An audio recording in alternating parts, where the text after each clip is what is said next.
안녕하세요. 오늘도 사연 살롱을 찾아주셔서 감사합니다. 얼마 전 TV를 보다 보니 10년 전 드라마가 방영하고 있더군요. 당시 굉장히 유명했던 드라마였는데 아주 전형적인 신데렐라 스토리였어요. 가난한 여자 주인공이 재벌 2세인 남자 주인공과 사랑의 결실을 맺는 그런 흔해 빠진 이야기였죠. 우연히 채널을 돌리다 보게 된 그 드라마 덕분에 전 지난 3일 동안 뭐에 홀린 듯이 제 사연을 적어 내려가게 되었답니다. 사실 저도 딱 그런 이야기의 주인공이거든요. 어느 날 갑자기 재벌 2세급으로 부자였던 남자를 만나면서 온갖 시련과 역경을 이겨내는 그런 전형적인 신데렐라 스토리 말입니다. 지금부터 제 이야기를 가감없이 들려드릴게요. 저는 누구나 알만한 브랜드 카페의 매니저로 7년 동안 일하고 8년째 되는 해에 점장이 되려고 준비 중에 있었어요. 부모님은 두 분 다 바닷가 마을 근처에 사셨고 저는 홀로 대학교 때부터 서울 생활을 해왔기 때문에 늘 생활고에 시달릴 수밖에 없었죠. 바리스타 월급은 생각보다 굉장히 작고 또 업무 자체도 힘든 편이었기에 전 다른 진로를 생각하기보다는 차라리 일하던 곳에서 한 우물을 파서 점장까지 달려봐야겠다는 일념 하나로 8년 차까지 버틴 거였죠. 그런데 그 시기에 남자를 만나게 된 거예요. 저보다 5살이 많았던 그 사람은 제가 일하던 건물에서 일하던 사람이었죠. 둘 다 같은 건물에서 오래 일했기 때문에 얼굴은 알고 있었는데 나이며 이름이며 직업은 전혀 모르다가 그 남자가 저에게 먼저 말을 걸어오며 가까워지게 되었어요. 처음엔 가벼운 아침 인사로 시작했는데 점점 이름도 나이도 알게 되면서 밖에서 식사까지 하는 사이로 발전하게 된 거죠. 그렇게 그 남자와 저는 서서히 연인 사이가 되었고 연애한 지 1년 만에 결혼을 약속하게 되었답니다. 사실 전 연애할 때 남편이 그렇게까지 부자인 줄은 몰랐어요. 저보다 여유가 있어 보이긴 했지만 그렇다고 제가 일하던 건물을 소유하고 있는 사람일 줄은 몰랐죠. 사실 연애할 땐 오히려 소소한 데이트를 많이 한 편이라서 서로 소박한 취향이 잘 맞는다고 생각했었거든요. 그런데 남편은 그 건물 말고도 건물을 2채나 더 소유하고 있었고 시어머니 되실 분은 더 많이 가지고 계시다고 하더군요. 심지어 남편이 일하는 회사를 운영하는 사람이 시어머니셨고요. 그걸 알게 된 것도 충격이었는데 시어머니께 따로 연락이 왔을 때는 얼마나 놀랐겠나요? 전체 번호를 가르쳐 드린 적도 없는데 말이에요. 시어머니는 결혼 전에 마감을 마친 저희 매장에 오셔서 드라마 속 장면처럼 제게 얘기하셨습니다. 단도직입적으로 말하죠. 난 그쪽이 내 며느리가 되는 게 마음에 안 드네요. 1년 사귀었다고 했나요? 어차피 얼마 만나지도 않았는데 이쯤 하고 헤어져요. 제가 어머님 마음에 잘 안 든다는 거 잘 알고 있습니다. 그렇지만 저희 정말로 서로를 사랑하고 있고 서로에게 힘이 되어주고 있어요. 어른들이 반대하는 결혼에는 다 그만한 이유가 있다는 말 안 들어봤나요? 그쪽은 우리 아들이랑 좋은 인연이 될 수 없어요. 저희 그동안 사귀면서 서로 의견 부딪히는 일 있으면 대화로 잘 해결해 오곤 했어요. 앞으로 평생 한 번도 싸우지 않고 알콩달콩하게 지낼 수만은 없겠지만 그래도 무슨 일이 있어도 서로 잘 극복해 나갈 수 있을 거예요. 이해를 못하는군요. 그쪽은 우리 아들 감당 못할 거예요. 도영이 걔는 아직 애고 그쪽처럼 무른 여자라면 컨트롤 못해요. 아니에요, 어머님. 도영씨 그래도 생각이 참 깊은 사람이고 저도 보기보다 무른 사람은 아니에요. 어머니가 걱정하실 일 없게 할게요. 다행히 물을 맞거나 돈 봉투를 받는 상황까지는 생기지 않았지만 시어머니는 한참 더 불만을 표하다가 가셨어요. 그리고 나중에 시어머니가 왔다 갔다는 얘기를 전해 들은 남편이 저에게 앞으로는 이런 일 없을 거라고 미안하다며 사과를 했어요. 하지만 남편의 다짐이 무색하게 얼마 뒤 시어머니는 저희 둘을 동시에 부르셨죠.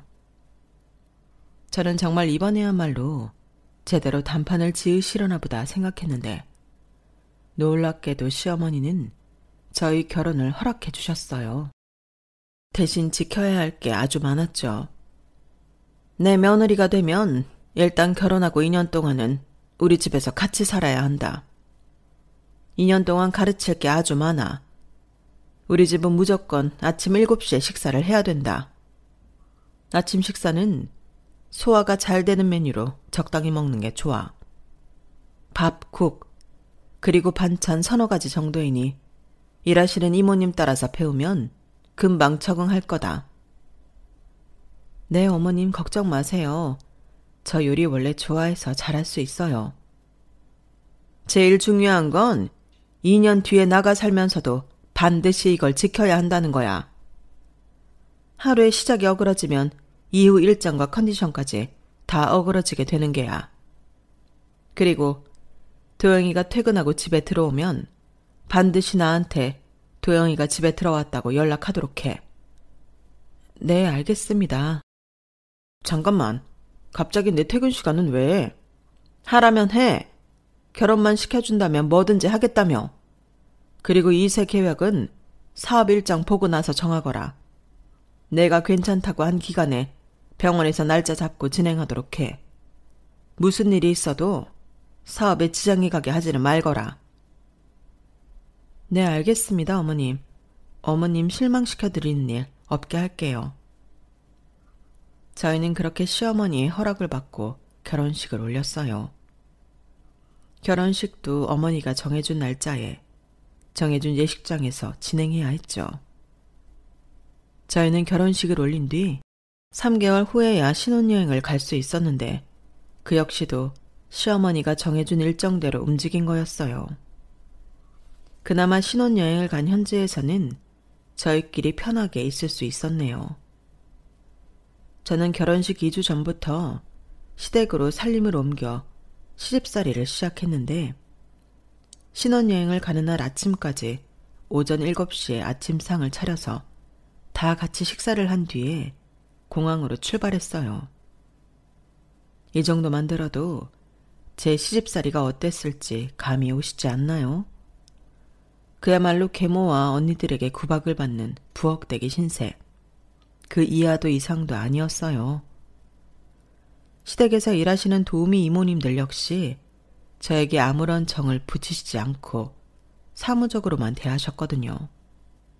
게다가 이모님들마저 저에게 일을 가르치시는 입장이다 보니 결국 저에게 지시를 내리는 사람들 중 하나에 불과했어요. 하지만 처음 약속했던 대로 딱 2년만 버티면 끝날 일이었기 때문에 전 악착같이 버텨냈습니다. 매일 아침 5시에 일어나서 하루를 시작하고 원래 제가 다니던 직장도 그대로 다니며 집안에서 시키는 일까지 전부 완벽하게 해내며 버텼어요. 심지어 배탈이 난 날에도 최대한 티를 내지 않고 묵묵히 해야 할 일들을 해냈죠. 약속했던 2년이 지나자 시어머니는 정말로 저희에게 새 신혼집을 마련해 주셨어요. 처음에 당부했던 것 잊지 말아라.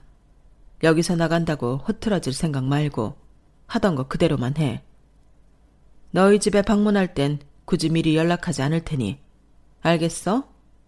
그리고 네 남편 퇴근도 잊지 말고 매일 알리거라. 네, 어머님. 지금까지 해왔던 대로 그대로 할게요. 걱정 마세요. 저 하루도 흐트러지지 않고 잘 해냈잖아요. 그리고 너희 둘 산부인과 검진받고 오너라. 이번 3분기쯤에 날짜를 잡자꾸나. 네, 어머님. 감사합니다. 저희 부부는 서울 한복판에 33평짜리 고급 아파트로 신혼집을 차렸고 남편과 저는 드디어 둘만 살게 된 것에 뛸 듯이 기뻐했어요. 처음 신혼집에서 단둘이 잠에 들 때 남편은 절 꼭 안아주며 말했죠. 여보, 그동안 너무 고생했어. 이제 앞으로는 우리끼리 자유롭게 사는 거야. 이제 정말로 엄마는 신경 쓰지 마. 그렇다고 어떻게 집에서 나오자마자 바로 그래. 난 지난 2년 동안 힘들긴 했지만 솔직히 어머님 정말 대단하다고 느꼈어. 그 연세에 아마 나보다 더 체력적으로 힘드셨을 텐데 나랑 똑같이 자고 일어나시면서 하루도 안 거르고 부지런하게 사시잖아. 나는 나도 나름대로 그동안 성실하게 살아왔다고 생각했는데 어머님은 차원이 다르시더라. 엄마는 엄마고 당신은 당신이지. 당신 원래 아침잠도 많은 편이라고 했잖아. 이젠 나랑 있어서 괜찮으니까 편하게 지내. 남편은 그렇게 말해주었지만 저는 그럴 수가 없었어요. 이미 2년 동안 아침 일찍 일어나던 게 습관에 배어버려서 시댁에서 하던 대로 살림을 꾸려나갔죠. 매일 카페 일을 하듯 그렇게 정해진 대로 살림을 해나가는 게 몸에 배니 오히려 그게 편해진 거죠. 그리고 두 사람분의 살림만 신경 쓰다 보니 힘든 정도가 훨씬 줄어든 것도 한몫했습니다. 여유가 생긴 저는 아침 일찍 식사 준비를 다 한 뒤 남는 자투리 시간을 활용해 틈틈이 개인 사업을 위한 공부도 시작했어요. 언제까지 카페 점장으로 일할 수는 없는 노릇이고 아이 계획까지 세운 이상 좀 더 장래가 밝은 일을 하고 싶었거든요. 사실 저는 스스로 굉장히 건설적인 사람이 된 게 뿌듯하고 좋았어요. 그런데 이게 저희 부부의 불화의 원인이 될 줄은 꿈에도 몰랐어요. 자그마한 불씨가 생겨난 것이었죠. 문제는 남편이 점점 일어나는 시간이 늦어지면서부터였습니다. 남편은 아침에 다른 일 없이 그저 6시 30분에 일어나 씻고 와서 수저 들고 밥만 먹으면 되는데 그걸 자꾸 놓치는 거예요. 제가 남편을 아무리 깨우려고 해봐도 남편은 5분만 10분만 더 자겠다며 고집을 부렸어요. 저희끼리만 아침을 안 먹기로 하고 넘어갈 수 있으면 그렇게 하겠는데 남편이 출근을 해서 자꾸 입에 대지 않던 간식을 입에 대니 시어머니께 단박에 연락이 오더군요. 아침 안 차려줬냐면서요. 결국 저는 시어머니께 엄청난 잔소리를 듣게 됐고 이후에도 한참이나 고개를 조아린 후에야 겨우 통화를 끊을 수가 있었어요. 그리고 그때부터 남편을 어떻게든 부엌으로 질질 끌고 와서 아침을 먹이기 시작했죠. 저의 눈물겨운 노력에도 남편은 좀처럼 협조를 하지 않았고요. 사실 남편은 협조를 안 한 정도가 아니라 아예 작정을 하고 시어머니 말을 어기려 들었어요.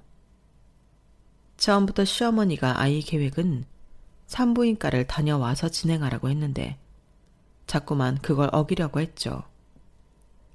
제 입장에서는 난감할 수밖에 없었습니다. 시어머니 말씀을 어기면 다시 시댁으로 돌아가게 될까봐 걱정이 됐고 남편과 자꾸 의견 충돌이 잦아지면 집안 분위기가 좋지 않았으니까요. 왜 자꾸 마음대로 못하게 하는 거야? 우리가 2년차 부부인데 아이가 언제 생기든 그게 뭐가 이상하다고. 그런 것까지 엄마 마음대로 하는 게 이상하잖아. 그럼 당신이 어머님께 가서 말씀을 드려. 그럼 나더러 중간에서 뭘 어쩌라는 거야. 엄마한테야 적당히 이만저만하게 됐다고 둘러대면 될 거 아니야. 그런다고 어머님이 넘어가실 분이셔? 이 집도 당신 직장도 전부 어머님이 해주신 건데 내가 어떻게 어머님한테 그렇게 말씀을 드리냐고. 내가 말한다고 엄마가 들을 것 같아? 그러니까 적당히 유도리 있게 빠져나가라는 거잖아. 당신이 잘 말씀을 드리면 되잖아. 맨날 어머님 앞에선 입도 뻥긋 안 하면서 들으실지 안 들으실지 어떻게 알아? 그렇게 당신 마음대로 하고 싶으면 당신이 단판을 치고 오던지 하라고. 난 못해. 그리고 괜히 어머님한테 찍소리 못하는 거 나한테 풀지 마. 내가 만만해? 뭐? 내가 뭘 찍소리 못해. 말 그따구로 할래? 당신 말대로 이 집 전부 우리 집 돈이야. 어디서 싸가지 없이. 이런 일이 잦다 보니 저는 스트레스를 받는 날이 하루 이틀이 아니었어요. 그렇게 싸우고 나서 남편이 먼저 화해를 해오긴 했지만 남편과 단둘이 지내는 생활은 예상했던 것보다 아름답지가 않았죠. 오히려 시어머니와 함께 살며 남편이 찍소리 못하던 때가 부부금슬은 더 좋았을 정도였으니까요. 결국 저희 부부는 시어머니가 정해주신 시기에 병원에서 날짜를 받아와 첫째를 낳게 되었어요. 저는 아이만 생긴다면 저희 부부가 예전처럼 돈독해질 줄 알았습니다. 시어머니도 출산 후 한동안은 제가 아침에 몇 시에 일어나건 어쩌건 신경을 쓰지 않으셨거든요. 아침마다 기분 상해가며 남편을 억지로 깨울 일도 없고 비임을 한 해 만에 실랑이를 벌일 일도 없으니 싸울 일도 없었죠. 게다가 저희 첫째 아들은 정말 남편을 똑 닮아 있었어요. 왜 남자들이 자신을 똑 닮은 자식한테는 애정이 남다르다고 하잖아요. 하지만 저희 남편은 그러질 않았어요. 왜인지 모르게 아이한테 차가운 느낌이었죠. 웃으면서 귀엽다고도 해주고 저에게도 고생했다고 해주는데 한 가족이 아닌 직장 동료가 칭찬하는 느낌이었어요. 조리원에서도 다른 아이 아빠들은 오며 가며 아이를 구경하거나 품에 안을 때도 세상 소중하게 안는데 남편은 아이를 잘 쳐다보지도 않았죠. 오히려 시어머니가 아빠가 줄 사랑을 대신 주는 듯이 아이를 예뻐해 주셨어요. 저는 남편의 도움은 하나도 못 받은 채 오랫동안 다니던 직장을 관두고 집에서 시터와 함께 육아를 해야만 했답니다. 아이가 아직 돌도 지나지 않았을 때부터 남편이 가정에 집중하질 않으니 저는 매일같이 속이 상했죠. 그리고 그 즈음부터 남편은 자주 집에 늦게 들어왔어요. 그러면서 저에겐 시어머니한테 몇 시에 집에 들어왔다고 말하라며 거짓말을 시켰죠. 전 처음엔 싫다고 거부하며 이 일로 또 몇 번이나 부부싸움을 했어요. 아이가 없었으면 대체 무슨 일로 늦길래 거짓말을 시키냐며 끝까지 대답을 추궁했을 거예요. 하지만 애 키우느라 정신이 없으니 싸워봤자 정신만 피폐해질 뿐 얻는 건 없었죠. 결국 전 그때부터 남편이 시키는 대로 거짓말을 하게 되었어요. 저도 그때쯤엔 에라 모르겠다 싶은 심보이기도 했고요. 그리고 3년 후 저희는 이번에도 시어머니가 정해주신 시기에 똑같이 병원에서 날짜를 받아와서 둘째 딸을 낳았어요. 둘째 딸 역시 제 아빠랑 판박이처럼 똑같이 생긴 아이였죠. 딸은 절 닮았으면 싶은 생각이었는데 저는 내심 아쉬운 마음이 들었네요. 둘째 딸을 출산할 때 남편은 연락을 받고도 병원으로 바로 달려오질 않았어요. 출산이 다 끝나고 병실로 옮겨진 뒤에야 느긋하게 도착했죠. 저는 이미 남편에게 서운함이 이만저만 아는 게 쌓였습니다.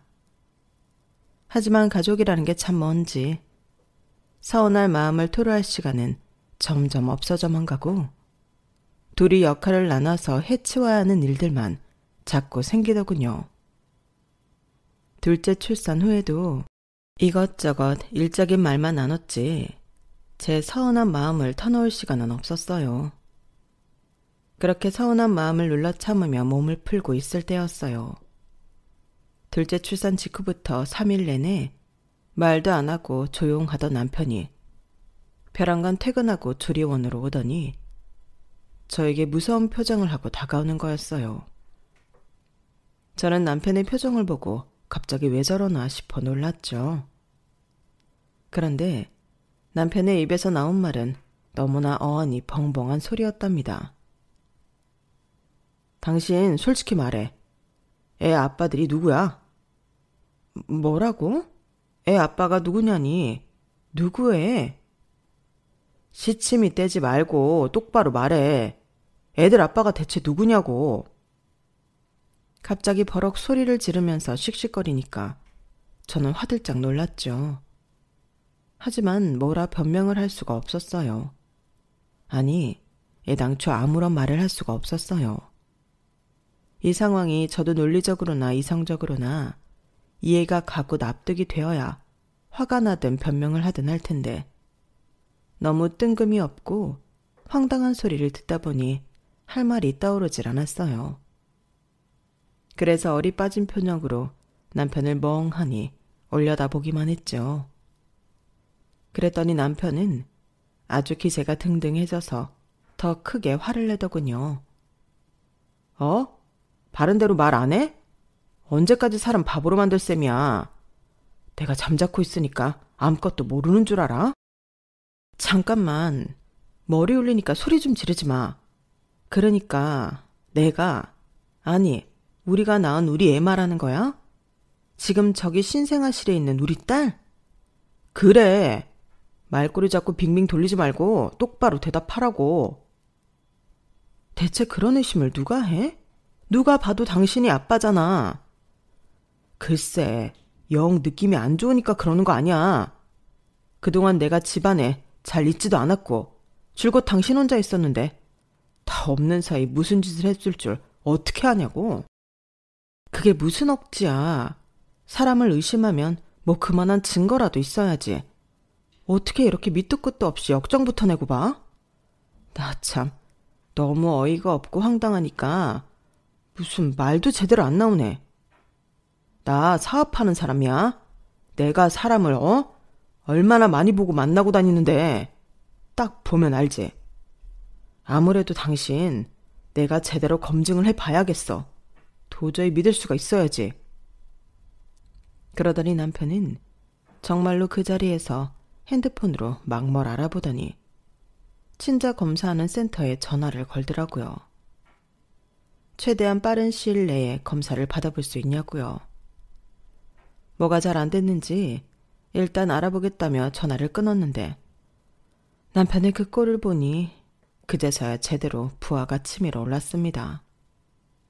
아무런 근거도 없는 소리를 난데없이 해대면서 그것도 출산 막 마치고 산후조리 중인 아내 앞에서 친자 검사 예약을 알아보는데 미친 인간이 제 남편이란요. 그 순간은 이성이 전부 날아가 버리는 것 같더군요. 지금 뭐 하는 거야? 뭐 하긴 뭐해. 내가 말했잖아. 당신을 도무지 믿을 수가 없다고. 과학적으로 정확하게 검증을 해보겠다는 거야. 그래, 해라 해. 친자 검사 그거 안 하기만 해봐. 대체 죽도록 고생한 아내 앞에서 이게 뭐 하는 짓이야. 집에는 잘 들어오지도 않는다는 게 자랑이냐?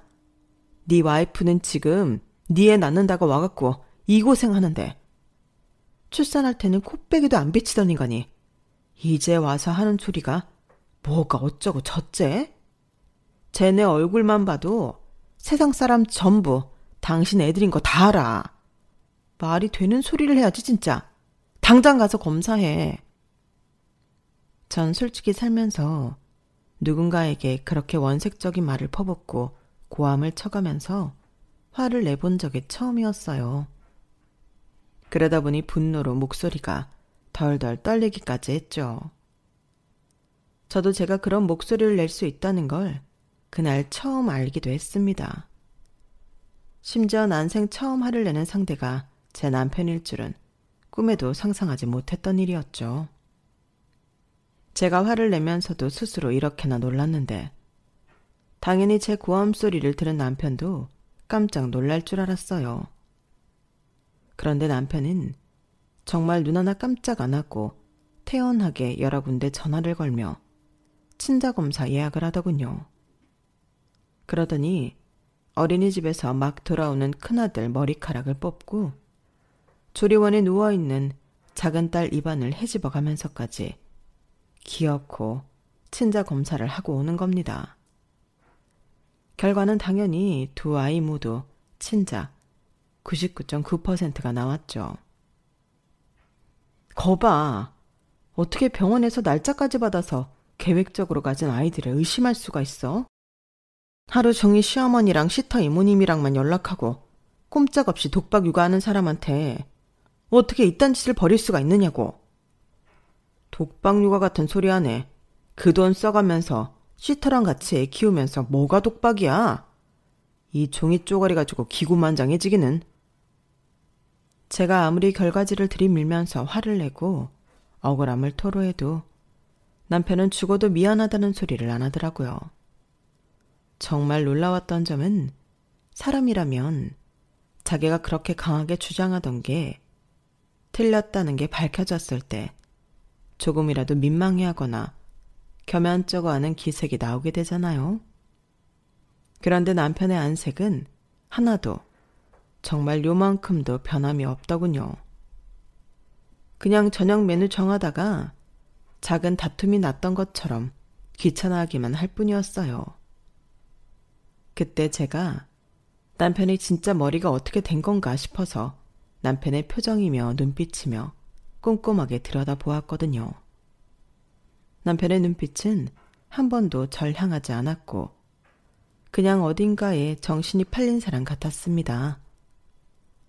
남편은 제가 화를 내던 말던 계속 딴소리만 하면서 밥 달라는 소리만 해댔어요. 저는 그 순간 처음으로 남편한테 오만정이 다 털렸어요. 마음의 문이 아예 셔터를 내린 것처럼 쿵 하고 닫혀버렸죠. 그 한순간에 지난 몇 년간 쌓아왔던 정이 사라지니까 쌓을 의지도 완전히 사라져버리더군요. 문제는 그런 상태에서도 저는 계속 아이 둘을 육아해야만 했다는 거였죠. 마음이 저 바닥으로 떨어지니 갑자기 아이들을 육아하는 게 너무나 힘이 드는 겁니다. 저희 애들이 둘 다 남편이랑 붕어빵처럼 똑 닮아서 더 그런 것 같았어요. 애들 잘못은 요만큼도 없다는 거 당연히 저도 잘 알았지만 저도 뭐랄까 마음이 뒤숭숭하고 집중을 할 수가 없었어요. 그런 제 자신이 엄마로서 완전히 자격 미달이라는 생각이 들어 끝없이 우울해지더군요. 참을 수 없었던 저는 제일 친한 친구 중 한 명을 밖에서 따로 만나 그간의 일을 털어놓았어요. 남편에 대한 것들보다도 아이들을 키우는 엄마로서 자격이 없는 저에 대한 고민이 크다고, 애들 일 봐도 마음이 예전 같지 않다고 힘들게 고백했는데 친구는 심각한 표정으로 그렇게 물어봤어요. 근데 네 남편 일부러 자기한테 정 떨어지게 하려고 그런 짓 하는 거 아니야?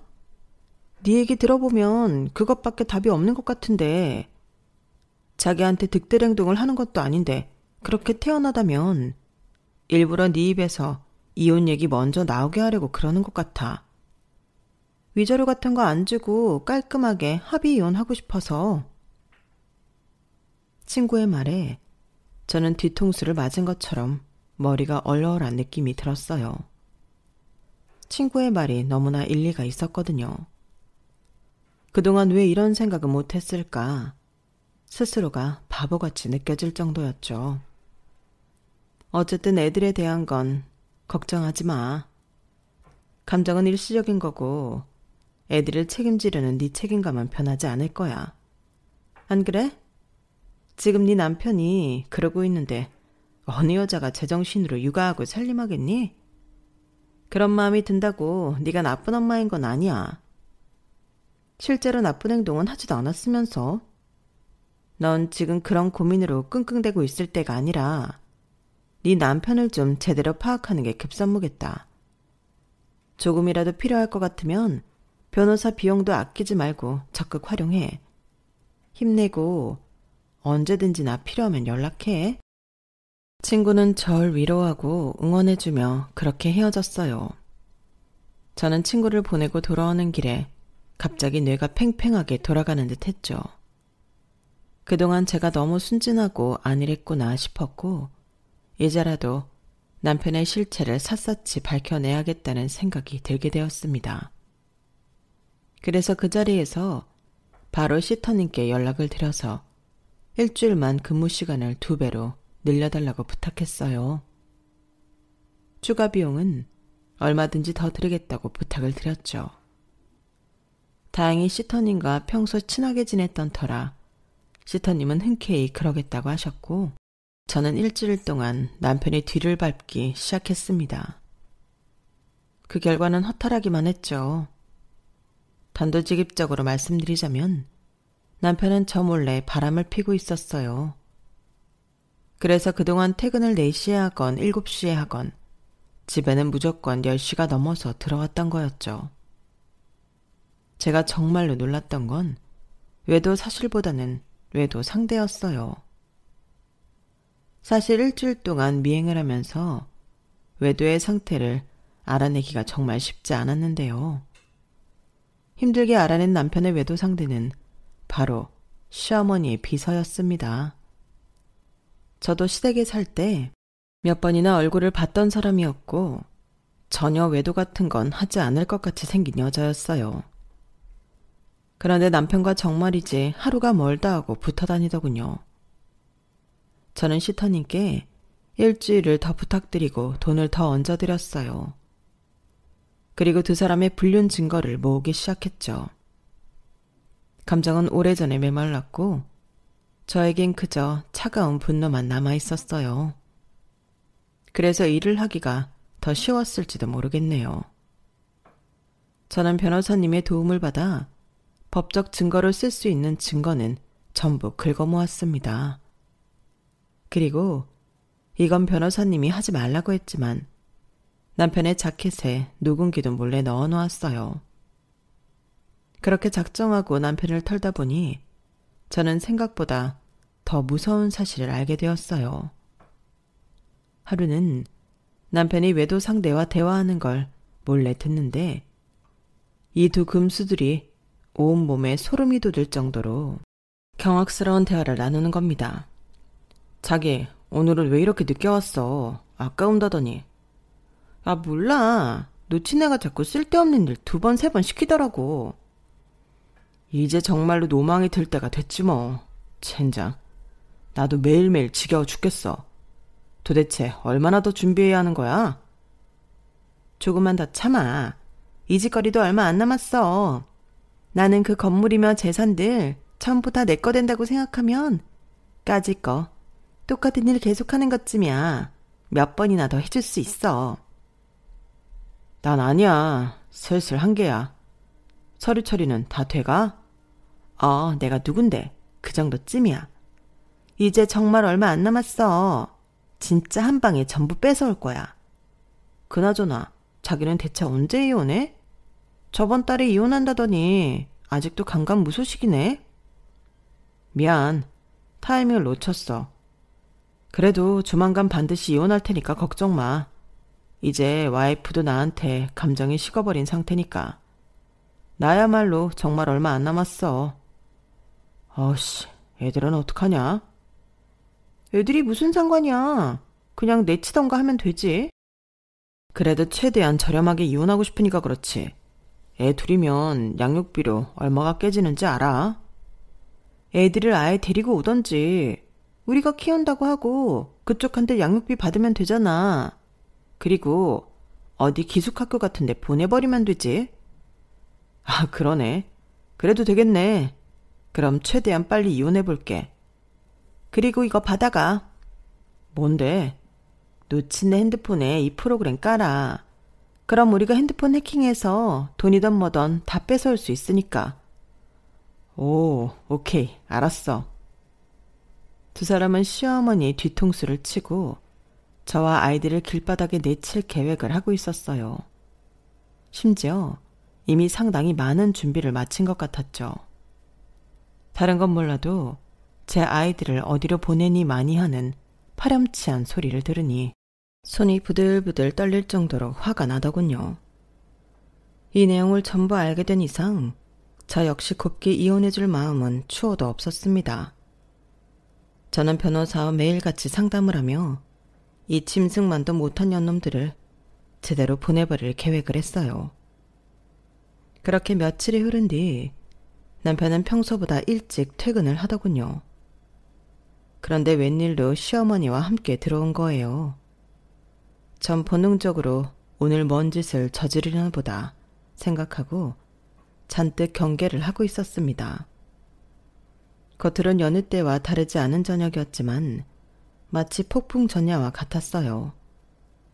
저는 저녁 식사를 마치자마자 큰아들은 일찍 아이방으로 올려보냈는데요. 문제는 작은 딸이었어요. 아직 신생아였던 작은 딸이 갑자기 우는데 제가 딸아이가 우는 원인을 찾는데 조금 시간이 걸린 거예요. 체감상 한 10분쯤 걸린 것 같았죠. 잠깐 근처 마트에 가셨던 시터님이 후다닥 오셔서 젖병을 물려주고 나서야 울음을 멈출 수 있었어요. 그런데 갑자기 남편이 그 모습을 보더니 절 손가락질 하더군요. 마치 시어머니한테 보라는 듯이 절 하자 있는 아내로 몰고 갔어요. 눈치 빠른 시터님은 둘째를 안고 후다닥 아이방으로 몸을 피하셨고요. 이거 봤어? 이 여편 내 지금 하는 꼴 봤냐고. 일도 안 하고 돈도 안 버는 주제에 꼴랑 하는 건 집에서 애 보는 것밖에 없으면서 시터가 없으면 아무것도 못한다니까. 꼴랑 애 보는 것밖에? 애 아빠 주제에 애들한테는 요만큼도 관심 안 쏟는 사람이 지금 뭐라는 거야? 어쭈, 이젠 남편한테 대들기까지? 당신이 당신 할 일을 제대로 했으면 내가 그래? 남자가 가정에 정을 못 붙이는 건 다 여자가 제대로 못했기 때문이야. 애 엄마가 돼가지고 애가 왜 우는지도 모르는 주제에 당신이 그러고도 엄마 자격이 있어? 뭐? 그럼 당신은? 당신 말대로 나는 하루 종일 애랑 씨름하고 그러면서 당신 밥 차려줘, 옷 다려줘 할 거 다 하는데 당신이야말로 아침밥 먹고 나가면 백날 첫날 저녁 10시가 넘도록 집에 들어오지도 않으면서 지금 누구더러 부모 자격을 우는애? 잠깐, 도영이가 매일 저녁 10시가 넘도록 집에 안 들어왔다고? 그 얘기가 왜 나와? 지금 당신 얘기하고 있잖아, 당신 얘기. 육아 제대로 안 하는 것도 다 배우자로서 의무를 다하지 못하는 거라고. 알아들어? 전후 사정을 전부 아는 상태에서 보니 남편 하는 짓이 빤했어요. 시어머니의 도움을 받아 절 유책 배우자를 몰고 가서 지 손에 안 보고 이혼을 하겠다는 거였죠. 시어머니가 남편 편을 들어서 2대1로 싸우면 전 힘 한번 못 써보고 질 게 뻔했으니까요. 아마 남편은 제가 시어머니를 무서워한다고 생각했을 겁니다. 물론 신혼 초기엔 제가 남편과의 가정을 지키려다 보니 시어머니 눈치를 많이 봤던 게 맞았으니까요. 하지만 지금 이혼을 목전에 앞두고 있는데 곧 남남이 될 시어머니를 제가 왜 무서워해야 하나요? 저는 남편에게 단 한마디도 지지 않고 맞불을 놓았고 남편의 입에서 유책 배우자라는 단어가 나오자마자 기회는 이때다 싶어서 모든 비밀을 폭로해버렸습니다. 배우자의 의무를 다하지 않은 건 당신이지. 당신은 외도를 했잖아. 뭐라는 거야? 내가 무슨... 어머님, 이거 들어보세요. 저는 그 자리에서 그동안 녹음해둔 두 년놈의 대화 내용을 크게 틀어버렸고 핸드폰 속에는 남편과 시어머니 비서의 충격적인 대화 내용이 흘러나왔습니다. 시어머니 재산을 빼돌리고 저와 제 아이들을 돈 한 푼 안 지어주고 버린다는 얘기들이요. 남편은 경악하는 표정으로 얼굴에 핏기가 싹 가시더군요. 시어머니도 적잖이 충격을 받으신 것 같았고요. 이건 조작이야. 내가 아니라고. 조작 같은 소리 하네. 어머님, 얘네들이 말한 것처럼 서류랑 재산들, 건물 명의며 보험, 유언장까지 싹 다 확인해 보세요. 이것들이 작정하고 회사 돈까지 이미 횡령해 가면서 일을 엄청나게 벌여놨어요. 이미 많이 손을 대놨을 거예요. 난 아니야. 난 정말 아니야. 그냥 조비서 어떻게 한번 해보려고 아무 소리나 맞장구 쳐준 것 뿐이야. 당신은 딴 여자 어떻게 해보겠다고 바람 핀 게 자랑이야? 그래. 내가 바람을 폈어. 그건 인정할게. 근데 무슨 이혼? 아니야. 난 이혼할 생각도 없었고 엄마를 어떻게 하려는 생각도 없었어. 그냥 당신이 자꾸 내 편 안 들고 엄마 편만 드니까. 정말이야. 그냥 그 여자 한번 꼬셔보겠다고. 짝! 시어머니가 횡설수설하는 남편의 뺨을 정말로 큰 힘으로 내리치셨습니다. 시어머니 연세도 있으신데 그런 힘을 내실 줄은 저도 상상하지 못했네요. 시어머니는 정말 호암 마마처럼 무서운 얼굴을 하고 남편에게 호통을 치셨죠. 이 금스만도 못한 놈아. 지금 그걸 변명이라고 하는 거냐? 이제 나이 40 처먹은 새끼가 이렇게 찰떡선이 없고 못돼 처먹기만 해서는. 내가 너 이럴까봐 그렇게 붙들고 살았는데 기어이 사고를 치고 감히 내 뒤통수를 치러들어? 감히 나한테? 엄마, 잘못했어요. 엄마, 근데 진짜 나 아니야. 난 조비서가 진짜로 그런 짓 할 줄은 모르고 맞장구만. 닥쳐. 내가 널 키우면서 그동안 얼마나 많은 기회를 줬냐, 어?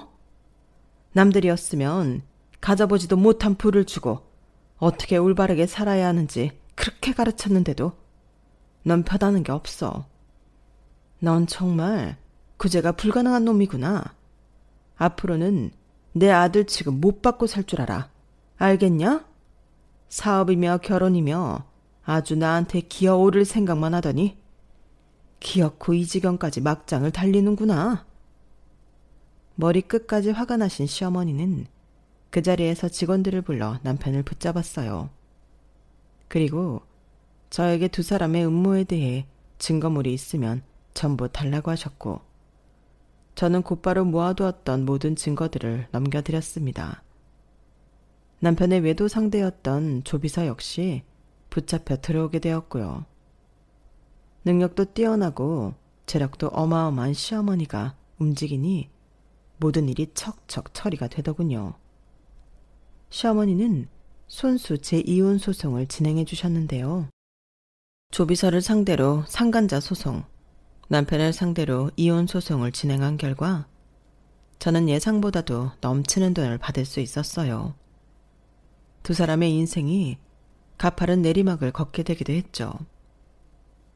시어머니는 여기서 그치지 않고 두 사람이 여태 저질러왔던 문서 조작, 횡령 등 모든 범죄 행위도 법적 책임을 물게 했습니다.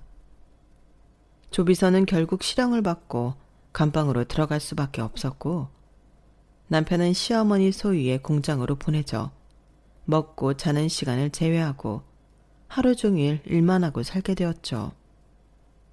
시어머니는 더 이상 남편에게 돈 들이지 않을 것이며 그동안 누렸던 것도 소처럼 일하며 평생 갚으라고 하셨어요. 전 그렇게 그 집에서 나오게 되었답니다. 시어머니가 주셨던 으리으리한 집에서는 나왔지만 저와 애들이 살기 나쁘지 않은 괜찮은 곳으로 이사를 가게 되었죠. 시어머니는 제가 신혼집에서 나오는 날 직접 오셔서 집안에 남은 게 없는지 꼼꼼히 확인하시고 절 내보내셨어요. 이만하면 너도 섭섭하지 않을 이혼이었을 게다. 여기서 더 욕심 부리지 말고 다달이 받는 양육비로 잘 살도록 해라. 손주들 교육에 대해선 내가 따로 얘기하마. 아니요. 애들 교육은 제가 전적으로 알아서 하겠습니다. 네가 뭘 안다고. 어머님, 도영씨 보면서 느끼는 것 없으세요? 어머님이 도영씨를 어느 정도 헤아려주고 잘잘못을 가르쳤다면 그 인간이 그렇게까지 엇나가지 않았을 거예요. 제가 어머님 밑에서 몇 년 동안 살아보니까 원래는 주체적으로 잘 생각하며 삶을 꾸려왔던 저도 어딘가 모르게 점점 사고가 막히고 머리가 안 돌아가는 것 같았어요. 혼자서는 아무것도 못할 정도로 바보가 되어갔고 그래서 남편이 바람피고 있는 것도 뒤늦게 알았죠. 전체 아이들 그런 식으로 키우고 싶지 않아요. 손주들 예뻐해 주시는 건 감사하지만 교육 문제는 터치하지 말아주셨으면 합니다. 시어머니는 제 말에 아무 대꾸도 안 하시고 가만히 계셨어요. 제 말 한마디에 그렇게 꼿꼿하신 양반이 하루아침에 당신 성정을 바꾸시거나 깨달음을 얻으셨을 거라고 생각하진 않아요. 그리고 그 모든 일이 끝난 후 저도 스스로 많이 반성한 부분이 있으니 저도 사실 남한테 뭐라고 할 사람은 아니고요. 다만 앞으로 자라날 우리 아이들은 우리 어른들과 같은 잘못을 저지르지 않기를 바랄 뿐이에요. 그렇게 저는 신데렐라 이야기에서 완전히 나오게 되었답니다. 이혼한 뒤로 남편과 시어머니는 단 한 번도 못 봤어요. 그래도 다달이 양육비는 끊기지 않고 나가고 있는 중입니다. 저는 예전부터 공부하고 알아보았던 작은 공간 사업을 하며 저희 세 가족 생활비만큼은 벌고 있어요. 앞으로 제가 아이들을 위해서 더 강한 엄마가 될 수 있게 응원 부탁드려요. 제 이야기 들어주셔서 고맙습니다. 항상 건강하시고 밝은 길만 걸으세요. 여러분, 사연 댓글에 응원과 현명한 조언 부탁드려요. 좋아요와 구독은 저에게 큰 힘이 됩니다. 오늘도 좋은 일 가득하세요.